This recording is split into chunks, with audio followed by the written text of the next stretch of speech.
ओम श्री सदगुरु परमात्मा ने नमः।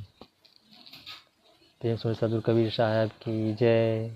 प्रातःस्मरणीय विश्ववंदनीय सदगुरु कबीर साहब के पावन चरण कमलों में साहेब बंदी सदगुरु माँ के पावन चरण कमल साहेब बंदी सदगुरु विवेक साहब जी के चरणों में साहेब बंदी करते हुए अन्य संतों के चरणों में साहेब बंदी करते हुए और भक्तों के चरणों में साहेब बंदी। हम सभी सदगुरु कबीर साहब की द्वारा रचित बीजक ग्रंथ के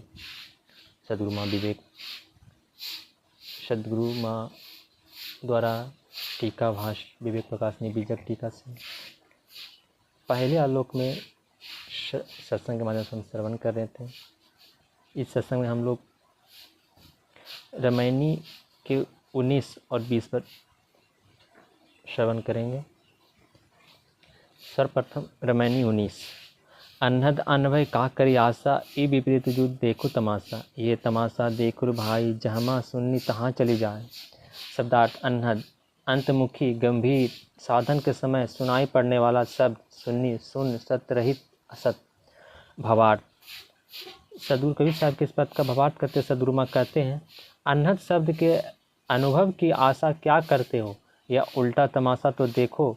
चेतन अविनाशी जीव जड़ विनाशी अन्हद आदि की आशा करता है। हे भाई, यह भ्रम लीला तो देखो। जहाँ सत्य शून्य है वहाँ लोग लौकिक भोगों और साधन जन अनुभवों की आशा में पड़कर चले जा रहे हैं। सुनने वंशे सुनने गई हूँ, हाथा छोड़ बिहाता भइयो। संशय सावत सकल संसारा, काल लहेरी सांस सकारा। शब्दार्थ सुने सत सुन असत, संशय संशय अज्ञान, सावत शिकार पशु, अहेरी शिकारी। भावार्थ सदगुरु कबीर साहब के इस पद का भावार्थ करते सदगुरु माँ कहते हैं, असत की कामना करने से यह जीव असत शरीर के संसार के आवागमन में चला गया। मानव शरीर में हाथ आया मोच असत की आसक्ति के कारण बेहाथ दुर्लभ हो गया। संशय पशु काल एवं शिकारी बनकर संसार के समस्त जीवों को रात दिन शिकार कर रहा है। साखी सुमरन करहु राम के, काल गए केस ना जानो कब मारो, का घर का परदेश। भावार्थ सदगुरु कबीर साहब के साखी का भावार्थ करते सदगुरु माँ कहते हैं, सर्वात्मा राम का सुमरन करो। काल ने केसों को पकड़ रखा है, पता नहीं वह कब मार डाले, क्या घर क्या परदेश में। विशेष में सदगुरु माँ कहते हैं, परमात्मा के सुमरन से वृत्ति परमात्मा विमुख होती है, जिससे एक साथ दो लाभ होते हैं। एक सैन्य संसार आसक्ति का नाश और दूसरा परमात्मा के प्रति प्रेम में वृद्धि। इन दो पंखों के सहारे आवागमन दुख पीड़ा से दूर परमात्मा समाहितता के क्षितिज में पहुंचा जा सकता है। अतः सुमरन में डूबना सीखिए। रामायणी 20। अब कहूँ राम नाम हो अविनाशी, हरि छोड़ जीरा कथु न जासी। जहाँ जाओ तहाँ हो पतंगा, अब जनि जरहु समझू बिकसंगा। भावार्थ सदगुरु कबीर साहब के इस पद का भावार्थ करते सदगुरु माँ कहते हैं, अब अविनाशी राम का नाम लो। हे जीव, परमात्मा को छोड़कर कहीं ना जाओ। उन्हें छोड़कर जहाँ कहीं जाओगे वही पतंगे के समान जलोगे। अतः अविनाशी राम को समझो और अब विषयों के संग में मत चलो। विशेष में सदगुरु माँ कहते हैं, हे ए जीव, तुम्हारा लक्ष्य राम है, काम नहीं। राम की भक्ति में महा आनंद है और संसार के प्रेम में दुखों की धधकती ज्वाला। अतः सुख चाहते हो तो राम के प्रेम में मगन होकर राम को भजो। राम नाम लो लैसु लीन्हा, भृंगी कीट समझू मन दीन्हा। भव अस गर्भा दुख के भारी, करहु जिल जतन जो देखो विचारी।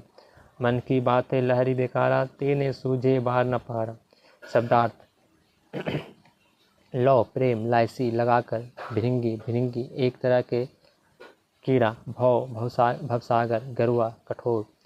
भावार्थ सदगुरु कबीर साहब इस पद का भावार्थ करते हुए सदगुरु माँ कहते हैं, भक्त लोग लौ लगाकर राम नाम लेते हैं। भृंगी के शब्द सुनकर जैसे अन्य कीड़ा भृंगी रूप हो जाता, वैसे ही राम नाम के सुमरन से राम स्वरूप हो जाएगा। ऐसा समझकर भक्तों ने राम सुमरन में मन लगाया।